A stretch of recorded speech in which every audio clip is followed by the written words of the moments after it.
Juan ay propeta, sinugo upang manguna sa manunubos ng sala.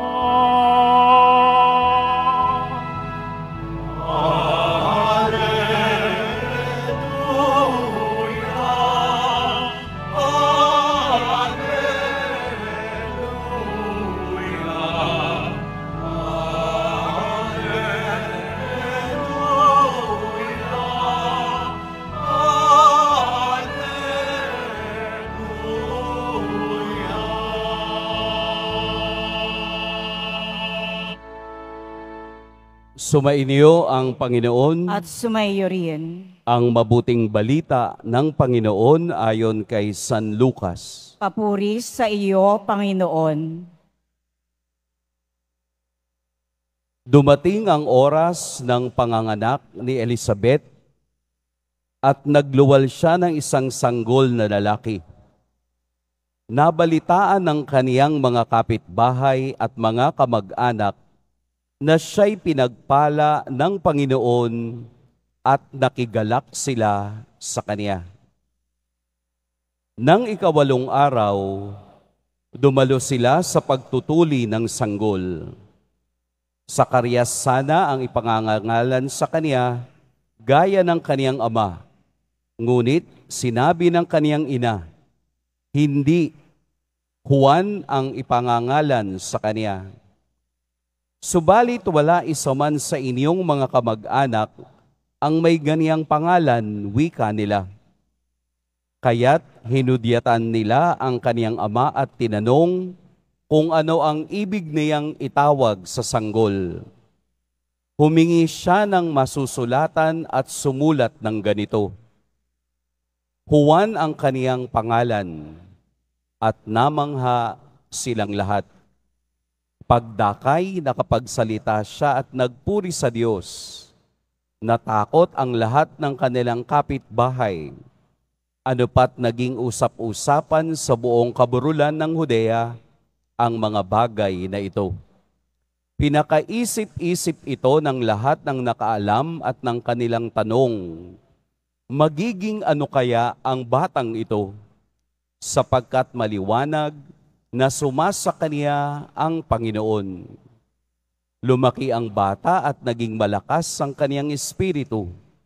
Siya'y tumira sa ilang hanggang sa araw na magpakilala siya sa Israel. Mga kapatid, ang mabuting balita ng Panginoon. Pinupuri ka namin, Panginoong Heso Kristo. Magsiupo muna ang lahat. Magandang hapon po sa lahat. Ngayon po ay pinagdiriwang natin ang kapistahan ng kapanganakan ni San Juan Bautista, ang ating patron. Ang ebanghelyong ating narinig ay karugtong po ng ebanghelyo kahapon, kung paanong napakita ang anghel sa templo nang si Zacarias ay nag-aalay ng kamaniyang at sinabi sa kaniya ang mabuting balita ng pagiging maawain at pagtupad ng Diyos sa kaniyang pangako. At ito na nga ang nangyari. Ipinanganak na si Juan na siyang nauna kay Kristo upang ipaghanda ang kaniyang daraanan. Dito po sa ating huling bahagi ng ebanghelyo, magiging ano kaya ang batang ito? Ito ang tanong ng kaniyang mga kamag-anak at kapitbahayan. Sa ating paglago, sa ating buhay Kristiyano at pagkilala sa buhay at misyon ni San Juan Bautista, ito ay nasagot na. Magiging ano kaya ang batang ito? Ito po ay nasagot na dahil ipinakita niya ang kaniyang pagsunod sa kalooban ng Diyos. Siya ang tinatawag na forerunner, precursor, tagahanda ng daraanan ng Diyos. At sa kaniyang pagbibigay saksi sa Panginoong hinihintay ng lahat, narinig natin sa ikalawang pagbasa kung papaanong ibinaba ni Juan Bautista ang sarili upang iangat kung sino ang kaniyang ipinakikilala. Ito ang hiwaga ng kaniyang pagkatao. Pero ang hiwagang iyan ay napalitan ng tunay ng halimbawa ng pagsunod sa misyong inaatang ng Diyos. Tingnan niyo po yung takbo ng Ebanghelyo.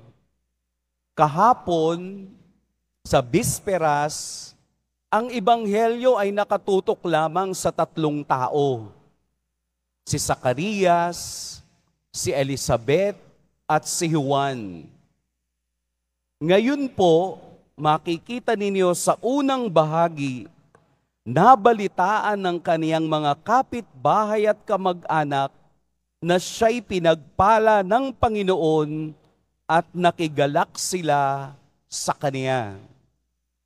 Mula lamang sa kanilang 3, ang biyaya ng Diyos ay nakita ng iba.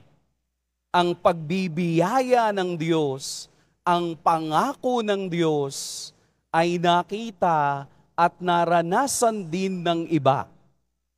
Mula lamang sa kanilang sarili, umagos ang biyaya ng Diyos at nakita ng kanyang mga kamag-anak at kapitbahayan. Maganda yung description ng ugali ng kapitbahayan at kamag-anak. Nakigalak sila sa kaniya. Ang ganda, no? Yun bang sa kanilang tagumpay? Yun bang sa kanilang pagse-celebrate ng biyaya ng Diyos ay nakikigalak ang iba? Ano ang gustong sabihin sa atin ng Ebanghelyo? Makigalak din tayo sa biyayang naranasan nila. Makigalak din tayo at makisama sa misyong iniwanan at ibinigay kay San Juan Bautista. Makigalak din tayo dahil kung tayo'y makikigalak, ang biyayang nararanasan natin ay mararanasan din ng iba.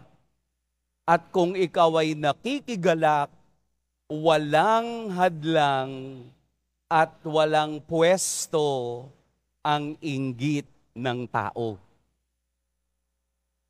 Yun yung, opponent, opposite ng pakikigalak.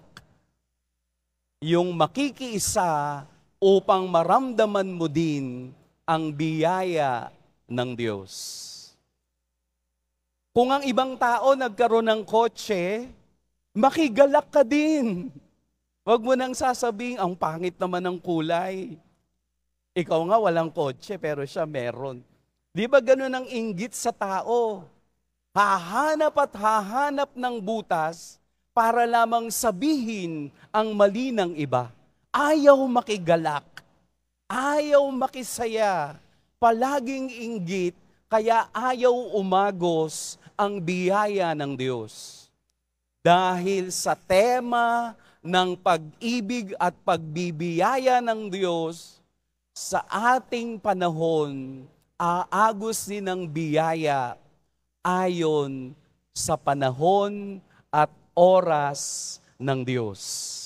At dumating iyon kay Elizabeth at Zacarias, kaya gayon na lamang ang kaniyang pagpupuri sa Diyos. Atin din pong hintayin ang oras ng pagbibiyaya sa atin. Pero darating lamang at aagos ito kung ang puso natin ay bukas at kayang makigalak sa tagumpay ng iba.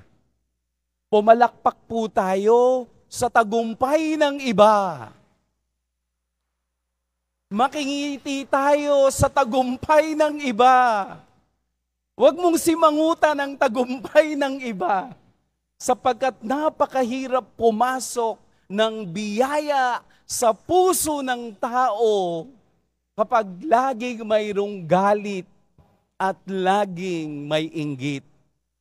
Lagi mong tatandaan, sa panahon ng Diyos, magkakaroon ng katuparan anumang iyong hilingin sa ilalim ng pananampalataya at pag-asa sa Diyos. Amen. Pagpalain tayo ng poong may kapal.